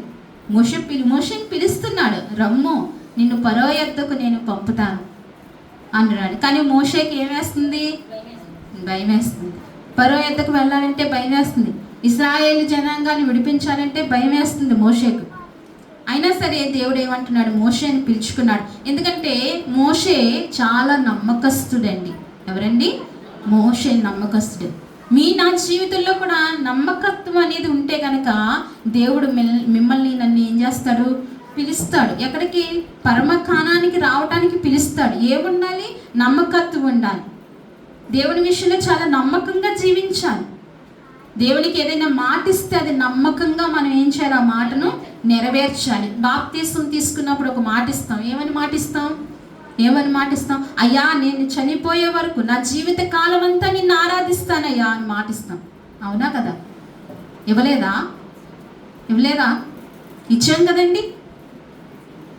ఎలా బాప్తీసం తీసుకున్నాం? మనం త్రియేక దేవుని నామంలో మనం బాప్తీసం తీసుకున్నాం. బాప్తీసం తీసుకున్న కానీ ఏం చేయాలి? మన పని ఏంటి? ఆయన్ని సేవించడం, ఆయన్ని ఆరాధించడం, ఆయన్ని ఘనపరచడం. కిందటి వారం మనం చెప్పుకున్నాం కదా, ఆయన వేలాది దూతలలో కొనియాడబడుతున్న గొప్ప దేవుడు కదా. అయినా ఆ గనుడు ఆ దూతల గానాన్ని విడిచిపెట్టి ఎవరి గానాన్ని, ఎవరి స్తుతిని వినాలనుకుంటున్నాడు ఆయన కదా. లయ తెలియదు, స్తుతి తెలియదు, ఎలా పాడాలో తెలియదు, రాగం తెలియదు. అయినప్పటికీ మన రాగం వినాలని ఆయన ఆశపడుతున్నాడు. మనం ఆయన స్తుతించే విధానము ఆయన చూడాలని ఆశపడుతున్నాడు. ఎంత గొప్ప దేవుడో చూడండి. ఎవరైనా వింటారా? మన పాటను ఎవరైనా వింటారా? కదా, పాడకమ్మ తల్లి నీ పాట అని అనేవారే ఉంటారు కదా. పాట విధానం రాకపోతే ఏమంటారు? ఇంట్లో వాళ్ళు ఏమంటారు చెప్పండి? మీ ఇంట్లో వాళ్ళు మీ పాటలు వింటున్నారా అంటారు కదా. అలా కాదు, ఇలా అంటారు అవునా. కానీ దేవుడైతే మన పాటను, మన ప్రార్థన, మన ఆరాధన దేవుడు వినాలని ఎంత ఆశపడుతున్నాడు. ఆయన ఎంత ఆశపడుతున్నాడు. సృష్టికర్త, నిజమైన దేవుడు, గొప్ప దేవుడు, సర్వోన్నతుడు. నిజంగా మన ఆరాధన, మన స్తుతి. అందుకే మనం ఆదివారం ఏం చేయాలంటే ఆయన అంత ఆశగా ఆరాధించడానికి రావాలి. ప్రభువా నిన్ను ఆరాధించి ప్రొద్దుటి లేవగానే అనాలి సంతోషంతో. హృదయంలో ఒక సంతోషం రావాలి. మగ్దలేని మరియ పెందరకాడ లేచి ఏం చేసిందంటండి? దేవుని వెతికిందంట. ఏం చేసిందండి? సమాధి దగ్గరికి వెళ్ళి దేవుని వెతికిందంట. ఈనాడు మనం కూడా ప్రతి ఆదివారం మగ్దలేని మరియ వల్ల ఏం చేయాలంటండి? దేవుని వెతకాలండి. వెతికే వర్మగా ఉండాలి. ప్రొద్దుటే లేసి ప్రభువా నిన్ను ఆరాధించడానికి ఎంత గొప్ప భాగ్యమునిచ్చి ఈ ఆదివారం కూడా నన్ను బ్రతకనిచ్చావయ్యా అని ముందు ఆయనకి ఏం చేయాలి? కృతజ్ఞతలు చెప్పాలి. అది చెప్పకపోతే తిరిగి మరలా ఆదివారం మనం దినాలు పొందుకోలేకపోతామేమో. అందుకే అది తెలియజేయాలి ప్రభువుకి. ఎంత శ్రేష్టమైన భాగ్యం ఇచ్చావు. ఇప్పుడు సమాజంగా నీ ప్రజల మధ్యన పరిశుద్ధుల మధ్యలో నిన్ను ఆరాధించే కృపను నాకు ఇవ్వయ్యా అని సిద్ధపడి మనం ఎక్కడికి రావాలంటండి? దేవుని సన్నిధికి రావాలి. అప్పుడు దేవుడు పిలుస్తాడు. అబ్రహాముని పిలిచినట్టు, నోవహుని పిలిచినట్టు, మోషేని పిలిచినట్టు మళ్ళీ కూడా పిలుస్తాడండి. దేవుని నోట నీ పేరు, మన పేరు ఉంటుంది దేవుని నోట కదండి. ఎంత భాగ్యము. ఒక ఉన్నతమైన వ్యక్తి వచ్చి మన పేరు పెట్టి పిలిస్తే మనకి ఎంత సంతోషము కదండి. ఎంత సంతోషం. మనకున్న రమ్మాలు ఎక్కువ ఏమవుతాయి? నిక్క పొడుస్తాయి. ఎందుకని? నా పేరు తలిచారు. మన జీవాధిపతి, సృష్టికర్త, ఎంత శక్తిమంతుడు ఆయన, ఎన్ని కార్యాలు చేసిన బలసూర్యుడు ఆయన నోట మన పేరుంటే ఎంత భాగ్యం అండి. అందుకనే ఆయన మనను కూడా పిలవాలి అంటే ఏం చేయాలి? భక్తులు విధేయులైనట్లుగా, భక్తులు ఆరాధించినట్లుగా, ఆయన హృదయాల్లో దేవుని ఘనపరిచినట్లుగా మన హృదయాల్లో కూడా దేవుని ఏం చేయాలి? ఘనపరచాలి. ఎప్పుడు మర్చిపోకూడదు దేవుని స్తుతి. ఎట్టి పరిస్థితుల్లో దేవుని స్తుతించడం మర్చిపోకూడదు. ఆనందంగా ఆయన ఆరాధించి చూడండి. ఇంకా మన జీవితంలో ఆనందాన్ని ఆయన అధికము చేస్తాడు. ఒక్క వారం మీరు చూడండి, రెండో వారం ఆయన అధికం చేస్తాడు. ఆనందించి ఆరాధించడం చూడాలి. అందుకే ఇక్కడ అంటున్నాడు, మోషేని ఏమంటున్నాడంటే, రమ్మని చెప్పి నిన్ను ఫరో యొద్దకు పంపెదను, ఇశ్రాయేలైన నా ప్రజలు నీవు ఐగుప్తులో నుండి తోడుకుని పోవాలని చెప్తున్నాడు. ఎక్కడ నుండి అంట? ఐగుప్తులో నుండి ఇశ్రాయేలైన నా ప్రజలను నువ్వు తోడుకుని రావాలి. ఇప్పుడు మనం ఎవరి ప్రజలమి? నూతన ఇశ్రాయేలు. మనం ఎవరమి? నూతన ఇశ్రాయేలు. మనం ఎవరి ప్రజలమి? దేవుడు ప్రజలు. అందుకే ఆనాడు ఐగుప్తికి మోషేను పంపినట్లుగా ఈనాడు ఈ ఐగుప్తికి, లోకమనే ఐగుప్తికి ప్రభువైన యేసుక్రీస్తు వారిని పంపించారు. ఆనాడు ఇశ్రాయేలు మోషేను విడిపించడానికి ఎలాగైతే పంపించారో, ఈనాడు మనల్ని కూడా ఈ ఐగుప్తు దాస్యం నుండి విడిపించడానికి ఎవరిని పంపించారండి? యేసుక్రీస్తు ప్రభువుని పంపించారు. మనకు ఎంత గొప్ప దేవుడు. ఆయన కుమారుణ్ణి పంపించాడు మనల్ని విడిపించడానికి. ఇప్పుడు మనం విడిపింపబడిన బిడలంగా ఉన్నాం. ఎలా ఉన్నాం? విడిపింపబడిన బిడలంగా, విమోచకులు. మనం ఎవరిమి? మనం విమోచకులు. విమోచన అంటే మనకు తెలిసింది, మనం విమోచకులు. అందుకే మనం ఏం చేయాలి? శ్రేష్టముగా ఆయన ఏం చేయాలంటండి? ఆరాధించాలి. శ్రేష్టముగా ఆయన ఘనపరచాలి. ఇశ్రాయేలు ఐగుప్తు బానిసత్వం నుండి విడిపించిన దేవుడు ఈనాడు నా బానిసత్వంలో నుండి కూడా దేవుడు ఏం చేస్తున్నాడండి? విడిపిస్తాడు. నీ జీవితంలో ఏ బానిసత్వం ఉందో, నీ జీవితంలో అప్పులనే బానిసత్వం ఉందా, దాని నుండి ఏం చేస్తాడు? ఆయన విడిపిస్తాడు. ఎందుకంటే ప్రాణం పెట్టిన ప్రాణనాథుడు, ఏదైనా విడిపించగలిగిన శక్తిమంతుడు. ఏ బాధ అయినా నిన్ను వెంటాడుతుందా, మనస్ఫూర్తిగా మోకరించి ప్రభువుని అడుగు. ఏ బాధ అయినా దేవుడు ఏం చేస్తాడండి? విడిచిపెడతాడు. నీ జీవితంలో అసమాధానమే ఉందా, నీ కుటుంబంలో సమాధానము లేదా, దేవుడు ఏం చేస్తాడండి? విడిపిస్తాడు. అసమాధానం నుంచి విడిపించి సమాధానాన్ని ఇస్తాడు. నీ కుటుంబంలో వ్యాధి చేత బాధపడుతున్నావా? ఏ వ్యాధి అయినా నిన్ను వెంటాడుతుందా? ఏ వ్యాధి అయినా నిన్ను ఇబ్బంది పడుతుందా? మనస్ఫూర్తిగా దేవుని పిలుపునకు లోబడితే దేవుడు ఏం చేస్తాడండి? ఆ వ్యాధి బాధల్లోంచి దేవుడు ఏం చేస్తాడంటండి? విడిపిస్తాడు. విడిపించే దేవుడు మన దేవుడు. అందుకే బంధకుల్లో కట్టబడిన మన బాధలను దేవుడు ఏం చేస్తాడంటండి? విడిపిస్తాడు. విడిపించాలి అంటే మనం ఏం చేయాలి? ప్రతి ఆదివారం దేవుణ్ణి ఏం చేయాలి? ఆరాధించాలి. ఖచ్చితంగా ఆరాధించినప్పుడు ఆదివారం ఏంటంటే పునరుద్ధాన శక్తిని పొందుకొని మనం ఏం చేయాలి? ఈ వారం అంతట్లో ఆ శక్తిని పొందుకొని మనం జీవించాలండి. ఆయన గొప్పగా మనం సేవించాలి. అందుకే ఈరోజు దేవుడు ఏం చేస్తున్నాడంటే మిమ్ములు పిలిచిన దేవుడు. అంశం ఏంటి? మిమ్మల్ని పిలిచినది. ఎవరినెవరిని పిలిచాడండి దేవుడు? మొదటిగా ఎవరిని పిలిచాడు? నావోను పిలిచాడు. ఎక్కడి నుంచి పిలిచాడండి నావోహుని? చెడిపోయిన లోకములో నుంచి, చెడిపోయిన జనాంగములో నుంచి దేవుడు ఏం చేశాడు? నావోహుని పిలిచాడు. ఈనాడు మిమ్మల్ని నన్ను కూడా ఏం చేస్తున్నాడు? ఆయన పిలిచి జీవము కలిగిన సంఘంలో నాటాడు. నాటిన మనం ఎంతగా గొప్పగా ఉండాలండి? నాటబడిన వారముగా ఉండి వారం వారం మనం ఏం చేసుకోవాలి? వాక్యం అనే నీళ్లను పోసుకుంటూ మనం ఏం చేయాలి? ఫలించాలి. ఫలించి పుష్పించి బాదము పండ్లైన జీవితంలో మనం జీవించాలండి. ఆ రీతిగా మనం ఉండాలి. అందుకే నావోని పిలుచుకున్నాడు. తర్వాత ఎవరిని పిలిచాడండి? అబ్రహాముని పిలిచాడు. ఎక్కడి నుంచి? ఆయన సొంత దేశంలో నుంచి, అబ్రహాము సుఖంగా జీవిస్తున్న దేశంలోంచి, సుఖంగా జీవిస్తున్న బంధువుల మధ్యలోంచి, సుఖంగా జీవిస్తున్న తండ్రి ఇంటి నుంచి అబ్రహాంని ఏం చేశాడండి? పిలుచుకున్నాడు. అలాగనే మనల్ని కూడా దేవుడు పిలిచాడు.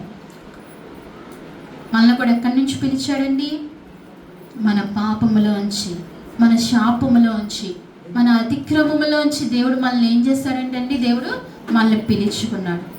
అలాగే ఎవరిని? మళ్ళీ మోషేను పిలిచి ఏం చేస్తున్నాడు?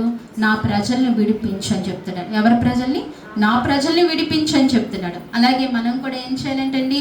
ఆయన ప్రజలను విడిపించడానికి మోషేని పిలిచినట్లుగా మనలో కూడా దేవుడు ఈ లోకంలో ఉండి మనల్ని ఏం చేస్తున్నాడు? దేవుడు పిలుస్తున్నాడు. అందుకే మనము ఆయన పిలుపునికి ఏమవ్వాలి? లోబడి దేవుడిని ఏం చేయాలి? శ్రేష్టముగా ఆరాధించాలి. శ్రేష్టముగా ఆయన్ని కొనియాడాలి. ఆయన జీవాన్ని తిరిగి మనం పొందుకునే వారంగా ఉండాలి. ఆయన పునరుద్ధాన జీవాన్ని మనం ఎంత లెక్కలేనంత జీవమును పొందుకుని మన స్థలంలోంచి మన ఇంటికి వెళ్ళే వారముగా ఉండాలి. ఈ మాటలు దేవుడు మన హృదయాల్లో దీవించి ఆశీర్వదించును గాక. మిమ్మల్ని పిలిచిన దేవుడు. మోకరిందామా? ప్రార్థన చేసుకుందాం. మోకరిందాం. ప్రభువా, ఇంతవరకు నాతో మనస్ఫూర్తిగా అడుగుదామండి. 1 నిమిషం 10 నిమిషాలు దేవుడితో మనం 1 నిమిషం పరీక్షించుకుందాం. ఏకీభిందాం. దేవుడు మనసుతో ఏకీభిందాం. మీ ఆలోచన దయించి ఎటు వెళ్ళవద్దు. దయించి మీ ప్రాదాలు పట్టుకుంటూ అడుగుచున్నాం. మీ మనసు ఎటు వెళ్ళనీయకండి. ఒకసారి యేసుక్రీస్తు వైపుకు మీ మనసును కేంద్రీకరించండి. చిన్నల మొదలుకొని పెద్దల వరకు ప్రతి ఒక్కరూ మోకరించగలిగిన వారు మోకరించండి. మనం మాట్లాడుకోవడానికి బయట ఎంతో సమయం ఉంటుంది. దేవుని సన్నిధి కొద్ది క్షణమే, కొద్ది నిమిషమే కదా. మోకరించండి దయించి. పిల్లలైన వారు, యవనస్తులు అందరూ కూడా మోకరించగలిగిన వారు మోకరించండి. ప్రభు మీ హృదయం దగ్గరకు వస్తున్నారు. మీ ఎదుట ఆయన నిలిచి ఉంటున్నాడు. ఈ మధ్యాహ్న కాల సమయంలో ఒక మాటను పట్టుకుని మీరు గృహానికి వెళ్ళాలి. దేవుడి శక్తిని పట్టుకుని మీరు వెళ్ళాలి. దేవుని సన్నిధికి వచ్చినప్పుడు నిష్ప్రయోజనంగా మీరు వెళ్ళటానికి వీలు లేదు. దేవుడు ఆశపడుతున్నాడు. ప్రతి ఒక్కరిని దీవిస్తానని, ప్రతి ఒక్కరిని బలపరిచి పంపిస్తానని ఆయన ఆశపడుతున్నారు. మనస్ఫూర్తిగా అడుగుదామా? పరిశుద్ధాత్మ దేవా, ఇంతవరకు నాతో మాట్లాడావు. మీరు గట్టిగా కళ్ళు మూసుకుని ఒక్కసారి ఆ సిలువ పైన యేసయ్యను ఒక్కసారి జ్ఞాపకం చేసుకోండి. ప్రతి ఒక్కరూ మనసుతో ప్రతి ఒక్కరూ మాట్లాడొద్దు, కళ్ళు తెరిచి చూడొద్దు. దయించి మోకాళ్ళ మీదకి రండి, విధేయత చూపించండి. ఈ తరుణాన్ని దేవుడు మీకు నాకు అనుగ్రహించాడు. ప్రభు శ్రేష్టమైన కృపనిచ్చాడు. ఒక్కసారి ఆ సిలువ మరణాన్ని ఒక్కసారి జ్ఞాపకం చేసుకుంటూ, యేసయ్యా నీ శక్తి నాకు ఇవ్వయ్యా. నిజముగా నువ్వు కానీ అలా మొరపెడితే గనక నీకున్న బలహీనతలు నజరేయుడైన యేసు నామములో తీసివేయబోతున్నాడు. నువ్వు నమ్మితే అద్భుతం చూస్తావు. నిజంగా క్షణము ప్రభుతో మమేకమై ఒక్కసారి ఈ వారం అసమాధానంగా ఉన్నాను, నెమ్మది లేదేమో, నీకు ఏదో కలవరం వెంటాడుతుందేమో, నిజంగా కలవరాన్ని ప్రభు తీసేస్తాడు. ప్రభు మనసుతో ఆత్మతో సత్యముతో ఆయన అడిగినప్పుడు దేవుడు నీకు అనుగ్రహించబోతున్నాడు. నువ్వు ఏ విషయంలో నీ సన్నిధిలోనికి ఇక్కడికి రావచ్చు, నీ కోరిక ఖచ్చితంగా దేవుడు తీరుస్తాడు. మనస్ఫూర్తిగా ఒక 5 నిమిషాలు ప్రవ్వా సహాయము చేయి తండ్రి, నాయన నన్ను బలపరిచి తండ్రి, నువ్వు నాతో మాట్లాడావయ్యా. అయ్యా నేను పాపినైనా నన్ను విడిచిపెట్టకుండా నువ్వు నాతో మాట్లాడావు. ఆనాడు భక్తులు పిలిచిన దేవుడు ఈనాడు నన్ను పిలుస్తున్నావయ్యా, నీకు వందనాలే. విన్న వర్తమానాన్ని బట్టి బలము తెచ్చుకుని ప్రభు సన్నిధులు అడుగుదామా. మన అవివేకాన్ని విడిచిపెట్టుకుని, మన అశ్రద్ధను విడిచిపెట్టుకుని, మన నిర్లక్ష్య స్వభావాన్ని విడిచిపెట్టుకుని, నాకు తెలిసిన ఆ మనసును విడిచిపెట్టుకుని, ప్రభువా నువ్వు నా ముందుకున్నావా అయ్యా, నా ముందుకున్నావా, మరొకసారి నాతో మాట్లాడుతున్నావయ్యా, నాతో మాట్లాడటానికి నువ్వు ఇష్టపడ్డావా ప్రభా అని ప్రతి ఒక్కరం అడుగుదామా. మనస్ఫూర్తిగా ఒకసారి అడుగుదాం. అందరం అందండి, మా కాళ్ళ మీదకి వద్దాం, ప్రభువుని అడుగుదాం. నీ చదువుకునే జీవితంలో ప్రభు కార్యం చేయబోతున్నాడు. నువ్వు చేయబోయే పనుల విషయంలో ప్రభువు కార్యం చేయబోతున్నాడు. నీ ఉద్యోగంలో ప్రభువు కార్యం చేయబోతున్నాడు. నీ ఆరోగ్య విషయంలో ప్రభువు కార్యం చేయబోతున్నాడు. నీ కుటుంబంలో నలుదిక్కులా నెమ్మది ఇవ్వబోతున్నాడు. ఎవరైతే విశ్వాసంతో అడుగుతారో, ఈ క్షణంలో ప్రభువుని విశ్వాసంతో అడుగుతారో, ఆత్మతో సత్యంతో ఎవరైతే అడుగుతారో దేవుడు గొప్ప కార్యం చేస్తున్నారు. పరిశుద్ధాత్మ మాటలు ఇవి ఒక మనిషి మాటలు కాదు. మీరు ఒకసారి జ్ఞాపకం చేసుకోండి, పరిశుద్ధాత్మ దేవుడు మీతో మాట్లాడుతున్నాడు. మీరు శక్తిని తెచ్చుకుని, బలము తెచ్చుకుని, ప్రభువా నాతో మాట్లాడేవయ్యా. ఆనాడు ప్రభువా చెడిపోయిన ప్రజల మధ్యలో ఉన్న నావోహోను పిలిచావా ప్రభువా, అలాగనే ఈనాడు నన్ను పిలుచుకున్నావా ప్రభువా. నాలో ఏ మంచితనము చూసావయ్యా, అయ్యా నాలో ఏ మంచితనం నువ్వు చూసావు ప్రభువా. ఒక్కసారి మీరు అనగగలరా, ఒక్కసారి అడగగలరా, ప్రభువా నాలో ఏ మంచితనము చూసావయ్యా, నన్ను ప్రభా ఏ మంచి కోణము కనిపించిందయ్యా. నేనేనైనా ప్రభా నా తల్లిదండ్రులకే నచ్చట్లేదు కదయ్యా ప్రభా, నా కుటుంబం ఉన్న వారికి నచ్చట్లేదు కదయ్యా ప్రభా, నా బంధువులకే నచ్చట్లేదు కదా ప్రభా. నీకు నేను ఎలా నచ్చానయ్యా, నువ్వు నన్ను ఎలా పిలుచుకున్నావు స్వామి. అయ్యా నన్ను కడగండి స్వామి. ఒక్కసారి ప్రభువుని అడగగలిగితే నిన్ను కడిగి ఆయన బిడ్డగా, ఆయన కుమారుడిగా నిన్ను హక్కును చేర్చుకుంటాడు.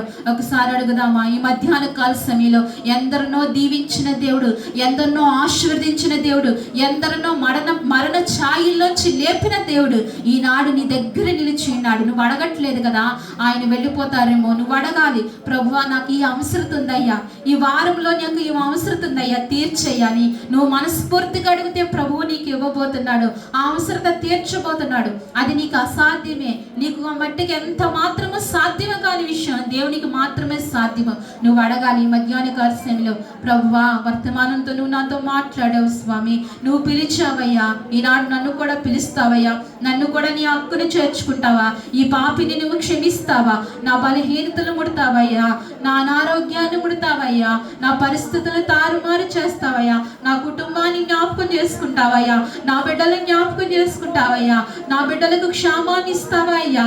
అడగగలుగుతావా? అడగాలి. ఓ తల్లి నీకు బాధ లేదా? ఓ తల్లి నీకు చింత లేదా? ఓ సోదరా నీకు చింత లేదా? నీ భర్త దారి తప్పుతున్నాడు కదా, నీకు చింత లేదా? ఓ తల్లి నీ బిడ్డలు బాధపడుతున్నారు కదా, నీకు చింత లేదా? ప్రభువు నీ ముందున్నాడు కదా. ఓ ఎవరుడా నీ జీవితము ఎటు తోచని స్థితిలో ఉంది కదా, ప్రభువు నీ ముందు నిలిచాడు కదా. యేసయ్యా నా జీవితాన్ని చక్కపరచవా, నా యేసయ్యా నా జీవితాన్ని మెరుగుపరచవా. ఓ ఎవరుడా ఒకసారి అడగవా, ప్రభువుని ఒక్కసారి అడగవా. ఆయన నీ ముందు నిలిచి ఉన్నాడు. ఒక్కసారి అడగవా, దేని మనసుతో నువ్వు అడగవా. నిన్ను దర్శిస్తాడు, నీ బ్రతుకును మారుస్తాడు, నీ జీవితాన్ని మారుస్తాడు. ఖచ్చితంగా నా ప్రభు నీ జీవితాన్ని మారుస్తాడు. ఇక్కడ ఉన్న వారిలో ఏదో ప్రభావం చేయటానికి పరిశుద్ధాత్మ దేవుడు ఇప్పుడు మాట్లాడుతున్నాడు. మీలో ఎవరిలో ఒక కార్యం చేయటానికి పరిశుద్ధాత్మ దేవుడు సంధిస్తున్నాడు. నిజముగా మనసుతో నువ్వు అడుగుతున్నావా? నువ్వు దేవుని అడుగుతున్నావా? నీ హృదయంలోనికి దేవుని చేర్చుకుంటున్నావా? నీ హృదయంలోనికి దేవుని రమ్మంటున్నావా? బయట నిలిచిన దేవుని అలాగనే పంపిస్తున్నావా? చేర్చుకో. నావోహో చేర్చుకున్నట్లుగా, అబ్రహాము చేర్చుకున్నట్లుగా, మోషే చేర్చుకున్నట్లుగా నీ హృదయంలోనికి నువ్వు దేవుని చేర్చుకో. నువ్వు చేర్చుకున్నావు, మరలా ఒకసారి చేర్చుకో. ప్రభువా ఈ మధ్యాహ్న కాలంలో ఈ జీవము గల సన్నిధిలో, ఈ జీవము గల సహవాసములో ప్రభువా నేను నీ బిడ్డలతో కలిసి నిన్ను అడుగుచున్నానయ్యా. నువ్వు మరొకసారి నాలోనికి రండి అయ్యా, నువ్వు మరొకసారి నాలోనికి రండి స్వామి. నీదే బాధ అయినా ఆయన తీర్చగలడు. నీకు బాధ లేకపోతే నీ కుటుంబంలో ఉన్న వారికి బాధనైనా తీర్చగలడు ఆయన. ఒక్కసారి ఆయన హృదయంలోనికి చేర్చుకో. ఒక్కసారి నన్ను దర్శించయ్యా. మెల్లనైనా చల్లనైనా గాలి వీచు తండ్రి. పరిశుద్ధాత్మదేవా అయ్యా నన్ను తాకు ప్రభువా, నన్ను తాకు ప్రభు. మర్చిపోయి అడుగుదాం, ప్రక్క వారిని మర్చిపోదాం. నన్ను తాకు ప్రభు, పరిశుద్ధాత్మ దేవ నన్ను తాకు. నా బలహీనత ఇదయ్యా, తీసివేయి ప్రభు. కొన్ని దినాల నుంచి, కొన్ని సంవత్సరాల నుంచి నేను బాధపడుతున్నాను. ఎందుకు నన్ను బ్రతికించావు ప్రభు అని నేను అడుగుచున్నాను. కారణము లేదు స్వామి. నువ్వు ఒక్కసారి నాలోనికి రా తండ్రి. నీవు పునరుద్ధాన శక్తిని నాకు ఇవ్వు స్వామి. అయ్యా, తిరిగి నేను నాయన సాక్ష్యం ఇస్తానయ్యా. నీ శక్తిని నాకు ఇవ్వయ్యా. అయ్యా, నీ శక్తిని ఆనాడు నువ్వు నాయన ప్రభు తిరిగి 3వ రోజున లేచినప్పుడు అనేక మంది లేచారు కదా స్వామి. నీ శక్తి నాకు ఇవ్వు ప్రభా. నీ శక్తిని నాకు పంపించు అయ్యా. మండుచున్నావయ్యా, ఇక్కడ సంచరిస్తున్నావు స్వామి. నీకు స్తోత్రములయ్యా. నన్ను దర్శించయ్యా. నా పరిస్థితి ఇదయ్యా, నా బిడ్డల పరిస్థితి ఇదయ్యా. నా బిడ్డ ప్రభా, నా బిడ్డ నలిగిపోతున్నాడయ్యా. అయ్యా, నా బిడ్డ తండ్రి బంధకాల్లో ఉన్నాడు స్వామి. నా బిడ్డ స్థితి ఇదయ్యా. అయ్యా, ఒక్కసారి జ్ఞాపకం చేసుకోండి అయ్యా. అయ్యా, నా భర్త పరిస్థితి ఇదయ్యా. నా భర్త ప్రభా లోకంలో ఉన్నాడు ప్రభా. నా భర్తను మార్చు తండ్రి. నా భర్తకు వ్యసనాల నుంచి విడిపించయ్యా. ఓ సోదరుడా, ఓ సోదరి, నువ్వు అడిగినప్పుడు ఖచ్చితంగా నీ కోరికను దేవుడి మధ్యాహ్న కాల సమయంలో సఫలం చేయబోతున్నాడు. నా భర్తను మార్చయ్యా. నా కుమారుని మార్చు స్వామి. నీ చెంతకు చేర్చుకో స్వామి.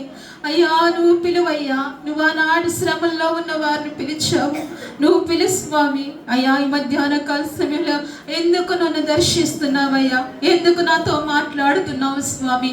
నీకు స్తోత్రమయ్యా, నీకు స్తోత్రమని ప్రార్థనా పూర్వకంగా ప్రార్థన చేద్దాం.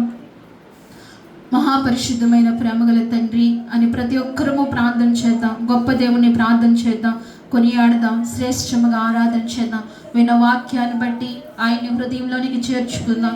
పరిశుద్ధాత్మ దేవుడు మీతో మాట్లాడుతున్నాడని, గొప్ప ఆదరణ కలిగిస్తున్నాడని, గొప్ప ధైర్యాన్ని మనకి ఇస్తున్నాడని, గొప్పగా మనల్ని దీవించి మన గృహాలకు పంపిస్తాడని గొప్ప నమ్మకంతో ఆయన సన్నిధిలో సేవిందాం, ప్రార్థన చేద్దాం. మన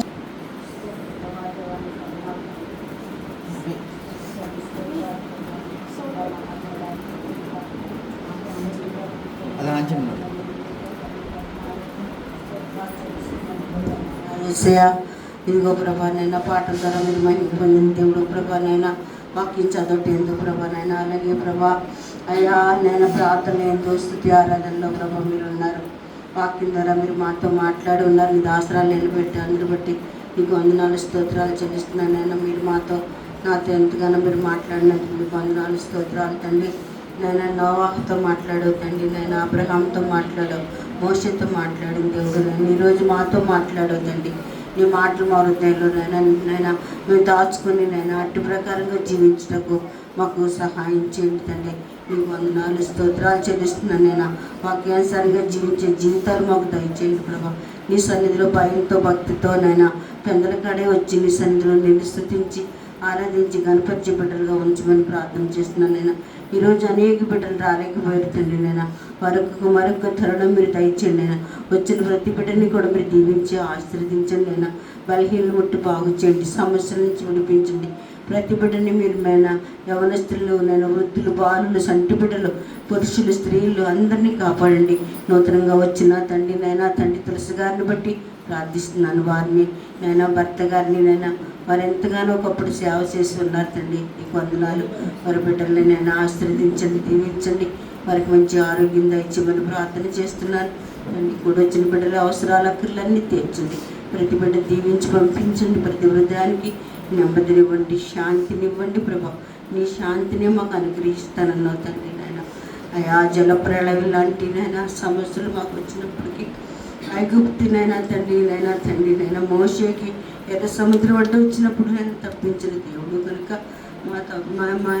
మా కష్టాల నుంచి మమ్మల్ని తప్పించగల దేవుడు, మా సమస్యలు నడిపించగల దేవుడు అని నమ్ముతూ ప్రార్థిస్తూ ప్రభా సమస్తాన్ని చేతులకు అప్పచెప్పుకుంటూ మహిమ కనుక ప్రభా మీరు మాత్రమే పొందుకోమని ప్రతి బిడ్డ అవసరాలు కృపగల నామములో తీర్చమని నామములో ఈ ప్రార్థన సమర్పించుకున్నాము తండ్రి.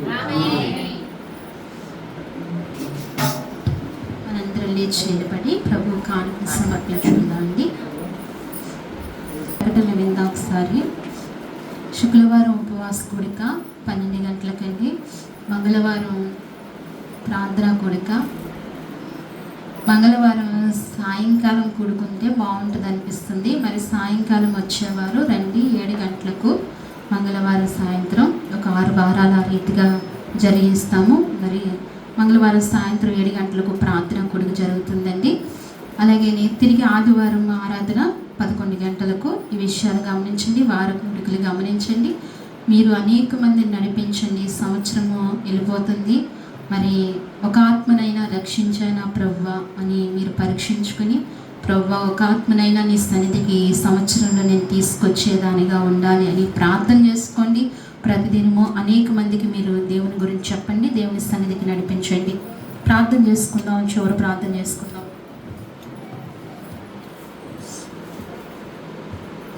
దయతో అందరం మోకరించగలిగితే చివరి ప్రార్థన చేసుకుని దేవుని సన్నిధిని విడిచిపెడదాం. మరి అందరం కూడా ఆత్మతో ఉండి దేవుని మనసుతో ఉండి ప్రార్థనలో ఏకీభవించవలసిందిగా మనవి చేస్తున్నాం. చివరి ప్రార్థన ఇంకా కొద్ది క్షణమే దేవుని సన్నిధిలో మనం బయలుదేరుతాం. కాబట్టి దేవుని ఆశీస్సులు, దేవుని దీవులు మనస్ఫూర్తిగా పొందుకోవాలి. హృదయపూర్వకంగా ఆయన ఆరాధన చివరి ప్రార్థనలో ఏకీభవించండి.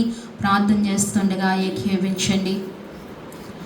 మహాపరిశుద్ధమైన ప్రేమగల తండ్రి, మహాగణుడ, మహోన్నతుడ, మీ ఘనమైన ఉన్నతమైన పరిశుద్ధమైన నామానికి వందనాలు, స్తోత్రాలు ప్రభువా. గొప్ప దేవుడు తండ్రి, శక్తిమంతుడు స్వామి. అయ్యా ఇదిగో మరి నిన్ను తండ్రి అనడానికి, అయ్యా నిన్ను పిలవటానికి నీవు ఇచ్చిన అత్యున్నతమైన కృపను బట్టి నీకు స్తోత్రాలు స్వామి.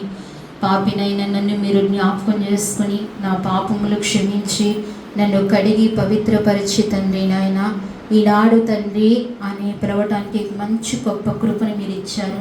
గొప్ప స్వతంత్రాన్ని మీరు నాకు అనుగ్రహించినందుకే నీకు వందనాలు, స్తోత్రాలు. ఏ మంచి లేని నన్ను తండ్రి నా కొరకు ప్రాణము పెట్టి నన్ను రక్షించుకున్నావు స్వామి.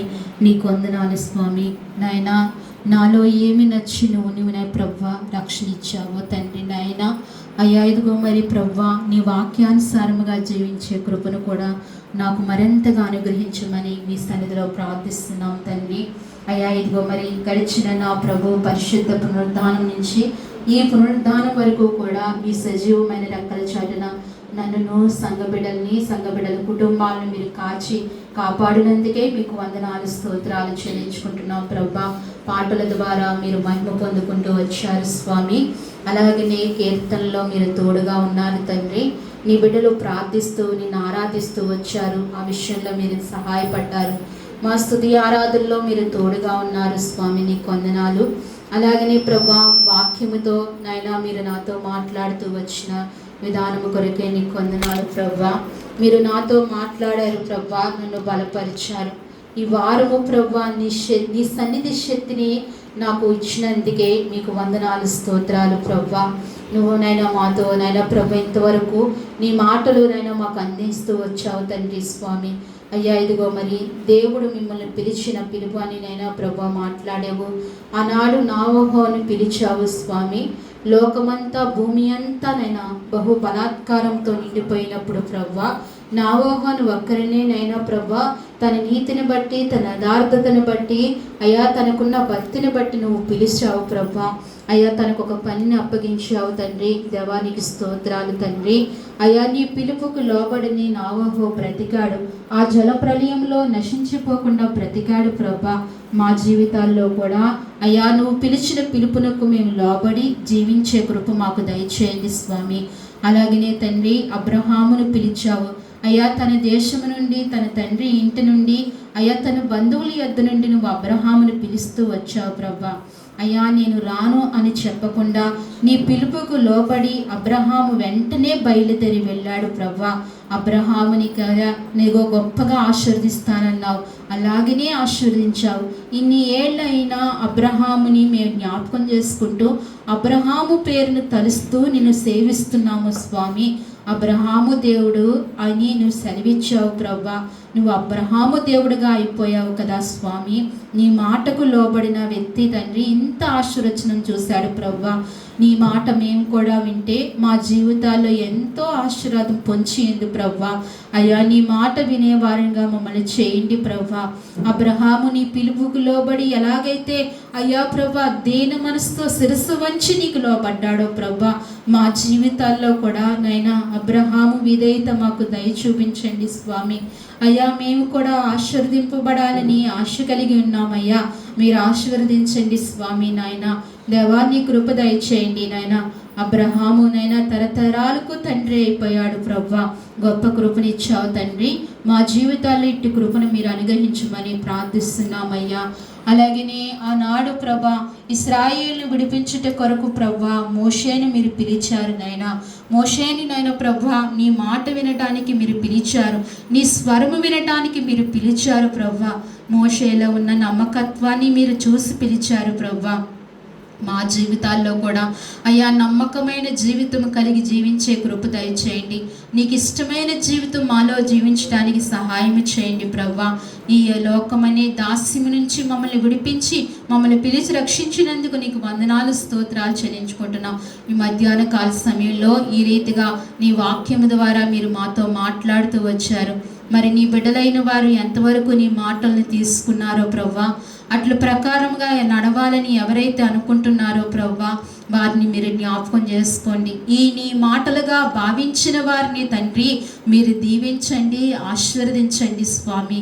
దేవానికి స్తోత్రాలు ప్రవ్వా, నీకు స్తుతులు చెల్లించుకుంటున్నాం ప్రవ్వా. ఈ జీవము కలిగిన సంఘములో ప్రవ్వా మమ్మల్ని నాటి ఎదిగింప చేస్తున్న విధానము కొరకే మీకు వందనాలు స్తోత్రాలు. మమ్మల్ని ఇంకనూ నైనా ఫలింప చేయండి ప్రవ్వా. మమ్మల్ని ఇంకనూ నైనా ఫలభరితమైన జీవితాలు మాకు దయచేయండి స్వామి. అయ్యా, ఈ వారము నీ పునరుద్ధాన జీవాన్ని మాకు మీరు సమృద్ధిగా అనుగ్రహించండి ప్రభా. స్వామి నీకు స్తోత్రాలు.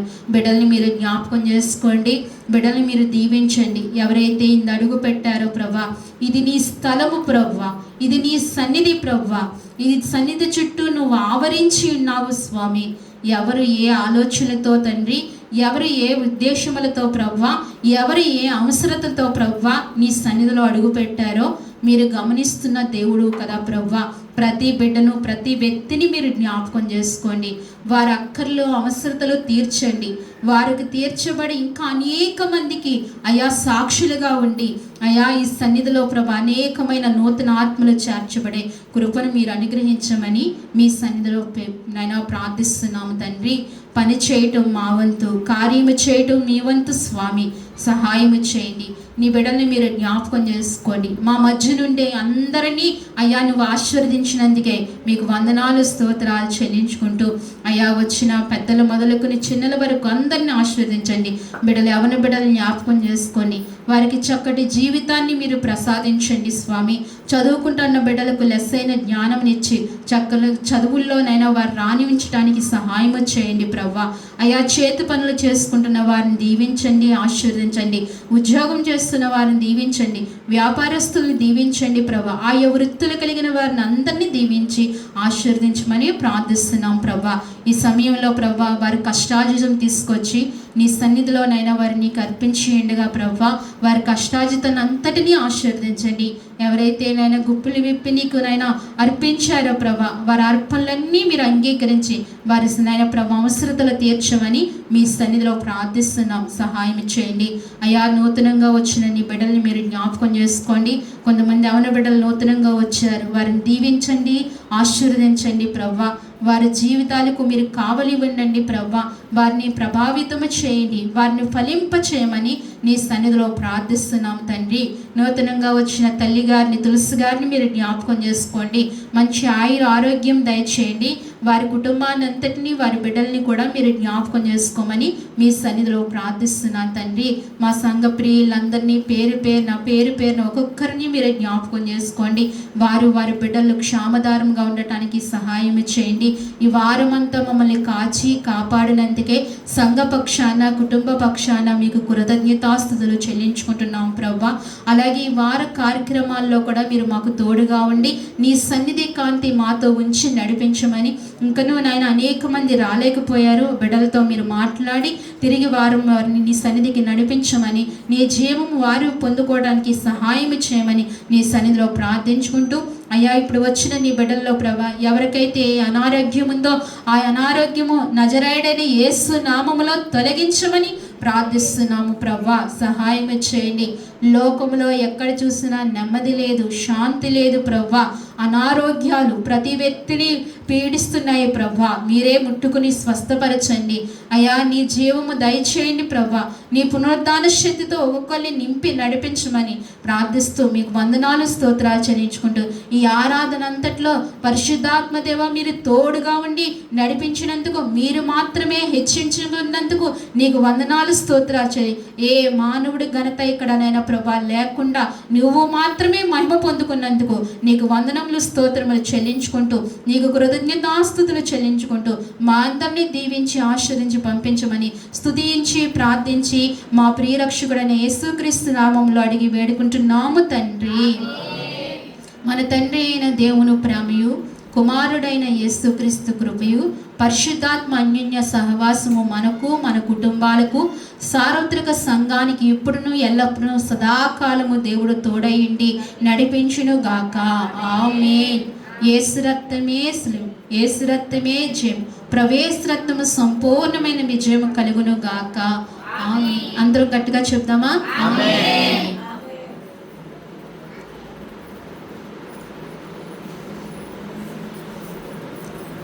అందరికీ వందనాలండి. అందరికీ వందనాలు. మనందరినీ దేవుడు దీవించి ఆశీర్వదించును గాక.